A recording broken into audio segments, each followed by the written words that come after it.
c'est Biti Laurent Agnicois. Je suis producteur de cinéma et président d'une association qu'on appelle Africa, qui milite pour la promotion du documentaire et la diffusion de films documentaires. Et je suis enseignant à l'Institut national des arts. Je vous invite à suivre On Move Magazine. Moi, c'est Biti Laurent Agnicois. Je suis producteur de cinéma dans les films du continent. Les films du continent, c'est une société qui produit la fiction, le documentaire et les séries. Nous existons depuis 2018. Et en marge de ça, je suis président d'une association qu'on appelle Africa Côte d'Ivoire. Et nous militons dans la formation et la diffusion des films documentaires. On a remarqué que le film documentaire, selon moi, est une école importante pour tout jeune cinéaste et il était important de militer pour ça. Et en marge de ça, nous avons pas mal de projets. En marge de ça, du moins, je suis enseignant, c'est ce que je voulais dire. Je suis enseignant à l'Institut national des arts et de l'action culturelle, l'INSAC. J'enseigne le théâtre et le cinéma. Aujourd'hui, je suis à Cannes, précisément dans un programme qu'on appelle le Dental, qui est financé par le CNC, qui nous donne l'opportunité de pouvoir faire nos premiers pas dans le domaine du cinéma, qui nous permet de pouvoir rencontrer des personnalités du cinéma, faire des workshops, faire des rencontres avec le cinéma du monde, avec tous les producteurs du monde. Et c'est dans ce cadre-là que nous sommes là. C'est un cadre qui nous permet de pouvoir aussi avoir tous les outils essentiels, utiles pour mieux mener nos projets et vraiment nous inscrire dans l'évolution du cinéma dans le monde. Je représente 4 projets à Cannes.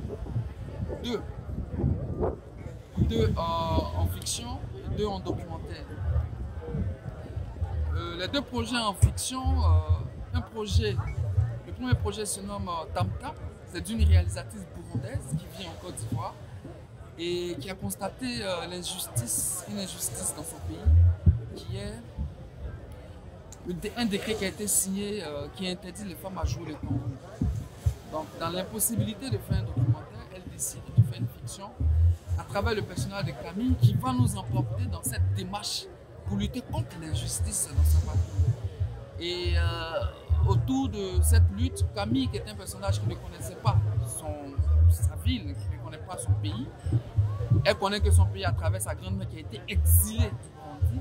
Elle découvre qui elle est, elle découvre le potentiel que son pays a et elle milite à ce que l'honneur et l'autorité, elle milite à ce que l'injustice soit corrigée pour permettre aux femmes de pouvoir jouer au tambour, qui est un élément sacré chez les Burundais. Et le second projet, c'est le projet du réalisateur Joël Akafou, qui, avec ses 2 précédents films, qui a fait Traverser, qui a fait Le Vivre riche, qu'on fait le monde, et cette fois-ci se lance en fiction, avec un projet qui se nomme Lorenzo. Et Lorenzo pose la question essentielle de savoir est-ce qu'on peut donner ce qu'on n'a pas reçu. C'est l'histoire de Lorenzo qui va à la quête de son père qu'il n'a pas connu. Il va pour savoir pourquoi son père ne l'a pas accepté tel qu'il est en tant qu'enfant. Et dans cette démarche, il découvre qui est son père, qui il est. Et au fil du temps, on découvre réellement les forces et les faiblesses du mystère de son père.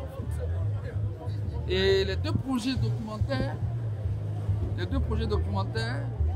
il y a, le premier projet, c'est un projet d'une réalisatrice béninoise qui se nomme Agli Eveline, qui a décidé de faire, qui a été touchée par une situation dans son pays, par 2 influenceuses, des jumelles, une qui supporte Tanon et l'autre ne supporte pas Tanon. Celle qui ne supporte pas Tanon a été emprisonnée et elle décide de rentrer dans la vie de ces 2 jumelles pour savoir comment elles vivent dans cette situation, ou comment l'autre jumelle qui n'est pas emprisonnée essaie de militer de telle sorte qu'elle puisse libérer sa sœur. Voilà, dans ce cheminement, elle découvre l'univers des jumeaux, des jumelles, et elle nous parle aussi de la vie politique qui existe dans son pays, le Bénin. Voilà. Et le second projet se nomme Apprendre à pleurer. Apprendre à pleurer pose la question de comment nous arrivons à faire le deuil. Pose la question du deuil. Comment arrivons-nous à faire le deuil de ceux qu'on a perdus? C'est l'histoire d'un jeune qui a perdu sa grand-mère. Oh, on sait que dans nos sociétés africaines, la grand-mère, c'est celle qui est comme notre maman. Quand nos mamans n'ont pas le temps, on s'attache plus à la grand-mère. Et il a perdu sa grand-mère, il n'a pas eu la force et le courage de pouvoir faire le deuil jusqu'au jour d'aujourd'hui, même pleurer. Donc il décide d'apprendre à pleurer en allant vers les pleureuses. En allant vers les pleureuses qui sont un groupe de femmes qui aident les gens à pouvoir faire leur deuil dans les funérailles.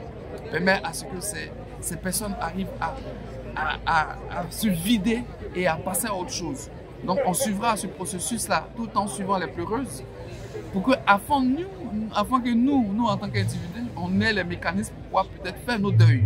Voilà. Vu la situation Covid qui a créé pas mal de séparations brusques, on a trouvé nécessaire de pouvoir traiter ce sujet-là. Et il était dit dans nos sociétés africaines, si nous remarquons, qu'un garçon ne doit pas pleurer. Or aujourd'hui, il est important de dire qu'un garçon a des sentiments, un garçon a ses faiblesses, un garçon a le droit de pouvoir pleurer. On espère pouvoir répondre à toutes ces questions et savoir quel est le cheminement vraiment adapté pour pouvoir faire un deuil, pour pouvoir apprendre à mieux pleurer nos douleurs, nos joies et nos peines. Et c'est ces 4 projets-là normalement qui m'emmènent ici à Dantal, à Cannes précisément. Mais au-delà de ces 4 projets, c'est aussi présenter toute la société en elle-même qui est en pleine mutation avec plein de coproductions dans différents pays. Et c'est ce qui fait l'objet de notre présence à Cannes.